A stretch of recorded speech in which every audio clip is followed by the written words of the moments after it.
میں ہوں تنویر ساحر اور میرے ساتھ موجود ہیں غلام رسول صاحب۔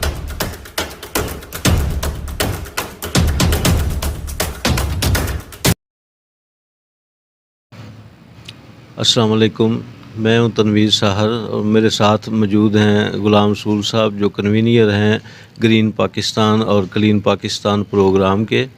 تو مجھے بڑی خوشی ہو رہی ہے، مجھے ابھی پتہ چلا ہے، انہوں نے بتایا ہے کہ گرین پاکستان اور کلین پاکستان کی جو مہم ہے ان کی، اس کے تحت یہ اب تک 2 لاکھ پودے لگا چکے ہیں اور مزید 10 لاکھ پودے اور لگانے کا ان کا ٹارگٹ ہے۔ یہ بہت بڑی بات ہے اگر کوئی اس مہم کو، اس کی اہمیت کو سمجھے، شجرکاری کو اور پودوں کو سمجھے۔ بیرونی دنیا میں تو ان کو اویئرنیس ہوتی ہے، وہ سارے مل کے کام کرتے ہیں۔ ہمارے پاکستان میں ان چیزوں کی بڑی کمی ہے کہ انسانی ضروریات کے لیے، انسان کے زندہ رہنے کے لیے جس آکسیجن کی ضرورت ہے، جس خوراک کی ضرورت ہے، غذا چاہیے، بارشیں چاہیے، وہ ساری انسانی ضروریات ہمیں درختوں سے ملتی ہیں، درخت پورے کرتے ہیں۔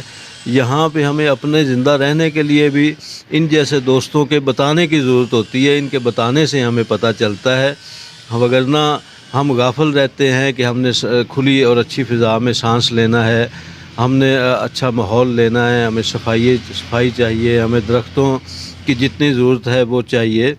تو یہ بتا رہے ہیں کہ پاکستان میں 4.8 جو ہے یہ شجرکاری ہوتی ہے، جبکہ بیرونی دنیا میں 25 سے لے کے 40% تک جو ہے ان کی شجرکاری ہوتی ہے، وہ اس پہ پوری توجہ دیتے ہیں۔ ان کو اچھی طرح سے علم ہے کہ درخت جو ہیں یہ فضائی آلودگی ختم کرتے ہیں۔ ہم تو آئے دن شکار ہوتے ہیں کہ لاہور کی پولوشن جو ہے وہ اتنی بڑھ چکی ہے کہ وہاں پہ سانس لینا دشوار ہے۔ پچھلے دور میں ہمارا یہ ایک چھوٹا سا شہر تھا ہمارے پڑوس میں، ڈسٹرکٹ ساہیوال، تو یہ پولوشن میں پورے ایشیا میں بہت آگے نکل چکا تھا۔ اس کے بعد اب لاہور کی وہ پوزیشن ہو چکی ہے کہ اتنی پولوشن ہے کہ عام آدمی جو ہے جو سموکنگ نہیں بھی کرتا اس کے بھی اندر اتنا دھواں جا رہا ہے۔ اگر ہم درختوں کی حفاظت کریں، درخت لگائیں تو یقیناً ہم پولوشن کا سامنا نہیں کریں گے، یا ہمیں ایک اچھا اور خوبصورت ماحول ملے گا جس سے بیماریوں سے ہمیں نجات ملے گی۔ بہت ساری بیماریاں جو ہیں وہ بھی فضائی آلودگی کی وجہ سے پیدا ہوتی ہیں، اور میں بڑا فخر محسوس کر رہا ہوں کہ یہ اتنا اچھا کام کر رہے ہیں ہمارے پاکستان میں۔ اور اس کے ساتھ ساتھ جو ضرورت ہے، یہ تو اتنی محنت کرتے ہیں، یہ تو بے لوث ہو کے یہ سوشل ورک، سماجی کاموں میں دن رات اپنی زندگیاں لگا رہے ہیں۔ اور اس کی دوسری سائیڈ پہ ہمارے ایک ٹمبر مافیا آتا ہے جو دشمن ہے ہمارے درختوں کا، ہماری فضا کا، ہماری آکسیجن کا، ہمارے اچھے ماحول کا۔ وہ اپنے چند پیسوں کی خاطر یا زیادہ پیسوں کی خاطر وہ جو دھڑا دھڑ درختوں کو کاٹتے ہیں، اپنے منافع کے لیے درختوں کا خاتمہ کرتے ہیں۔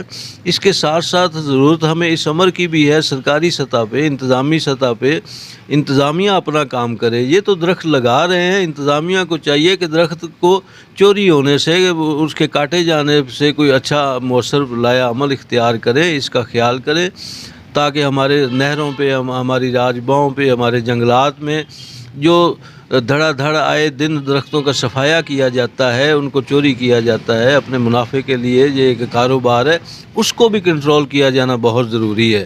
جب تک ہم اس کو کنٹرول نہیں کریں گے، یہ درخت لگاتے جائیں، ایک درخت 3 سے 4 سال، 5 سے 10 سال تک اس کو عمر لگ جاتی ہے اس کی بروٹری ہونے میں۔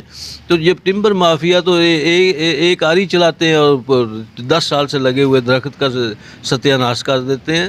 تو انتظامیہ کو بھی چاہیے کہ وہ اپنے طور پہ اپنے فرائض کو سمجھے اور درختوں کو ختم ہونے سے بچائے۔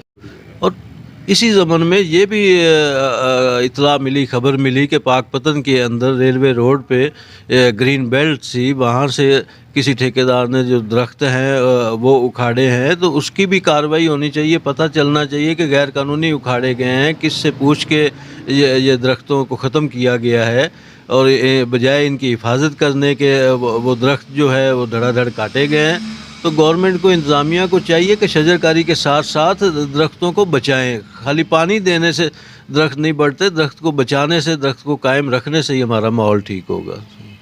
جی ویورز، اگر آپ نے ابھی تک ہمارا چینل سبسکرائب نہیں کیا تو سبسکرائب کیجیے اور ساتھ میں دیے گئے گھنٹی کے بٹن کو ضرور دبائیے تاکہ اپڈیٹس آپ کو باقاعدگی سے ملتی رہیں۔